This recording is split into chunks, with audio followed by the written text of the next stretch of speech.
Shalom,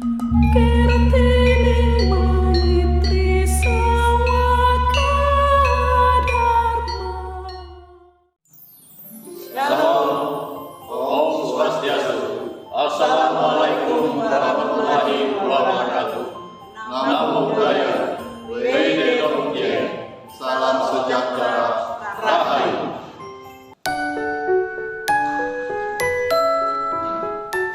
Halo sahabat Bisma dimanapun berada, kami berharap semuanya dalam keadaan baik dan sehat.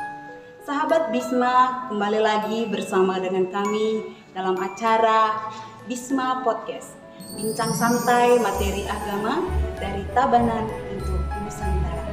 Tanpa terasa kita sudah ada di bulan Desember. Di bulan Desember ini kita merayakan Natal. Kemeriahan Natal sudah terdengar dan kita melihat ada pohon Natal dipasang di mana-mana. Kita merayakan Natal tentunya identik dengan hadiah, ornamen-ornamen Natal. Hal itu sudah biasa dilakukan oleh umat Kristen dan Katolik. Tetapi kalau hanya sekedar dari hadiah, kado Natal, ornamen Natal, itu adalah hal yang biasa. Tetapi kali ini kita akan membahas bahwa pentingnya arti sesungguhnya dari Natal itu sendiri. Natal berasal dari istilah Dies Natalis yang berarti hari kelahiran. Di dalam iman Kristen, Natal adalah peringatan kelahiran Yesus Kristus, anak Allah juru selamat dunia. Hal ini adalah inisiatif Allah sendiri. Allah tidak menunggu manusia mencarinya, melainkan Allah sendiri yang datang lahir sebagai manusia untuk menyelamatkan manusia.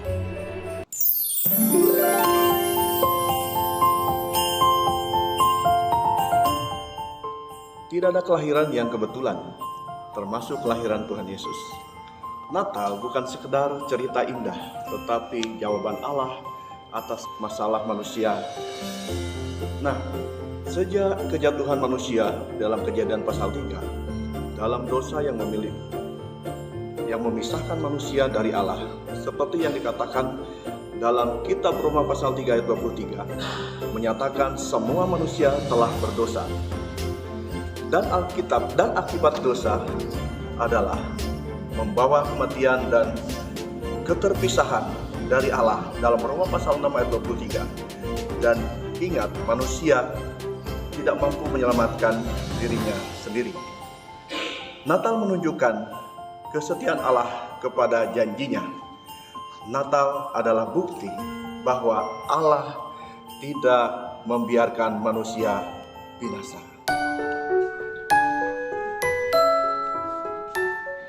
Kasih Natal membawa pengharapan dan hidup baru. Natal adalah kasih Allah tidak bersyarat dan menyelamatkan. Dan lewat Natal ini kita belajar mengasihi tanpa pamrih, menjadi saluran kasih Allah bagi sesama. Dan Natal mengingatkan kita untuk hidup dalam kasih yang sempurna. Natal sebagai perwujudan kasih Allah yang aktif dan berkorban. Dalam Natal, Allah tidak hanya berkata bahwa Ia mengasihi manusia, tetapi membuktikannya. Natal adalah kasih Allah yang berinisiatif. Allah mengasihi lebih dahulu. Tertulis dalam 1 Yohanes 4 ayat 10. Yesus lahir bukan karena manusia layak, tetapi karena Allah mengasihi dunia ini. Natal adalah kasih yang rela berkorban. Dalam Yohanes 3 ayat 16 menunjukkan bahwa kasih yang memberi bukan menuntut. Dan palungan menjadi awal perjalanan menuju salib. Natal adalah kasih yang mengubah. Sahabat Bisma, dunia mengagungkan kekuasaan dan kemegahan. Namun Allah memilih cara yang sederhana untuk menyatakan keselamatan. Sebab Yesus lahir dalam kesederhanaan seperti yang dikatakan dalam Injil Lukas. Ia lahir di palungan, bukan istana. Natal adalah teladan kerendahan hati Yesus Kristus. Yesus mengosongkan dirinya. Hal ini digambarkan oleh ketaatan Maria dan Yusuf. Mereka taat meskipun penuh risiko dan ketidakpastian. Natal bukan sekedar perayaan. Natal adalah kelahiran Raja Salom, Raja Damai. Firman Tuhan mengatakan kepada kita, kelahiran daripada Kristus Sang Raja Damai adalah damai sejahtera bagi dunia ini. Kemuliaan di tempat yang maha tinggi dan damai sejahtera di bumi di antara manusia yang diperkenan oleh Allah. Oleh sebab itu, ketika memaknai hal ini, maka ada dua implikasinya. Yang pertama, kita sebagai umat yang percaya kepada Sang Bayi Natal harus dengan rela tulus hati taat tunduk pada otoritasnya. Apa yang dikehendaki Tuhan, itulah yang kita kehendaki. Apa yang dicintai oleh Sang Natal itu, itulah yang kita cintai. Yang dibenci olehnya, itu pula yang harus kita benci. Itu yang pertama. Yang kedua, ini berkaitan dengan umat yang harus menjadi agen dari pembawa damai sejahtera.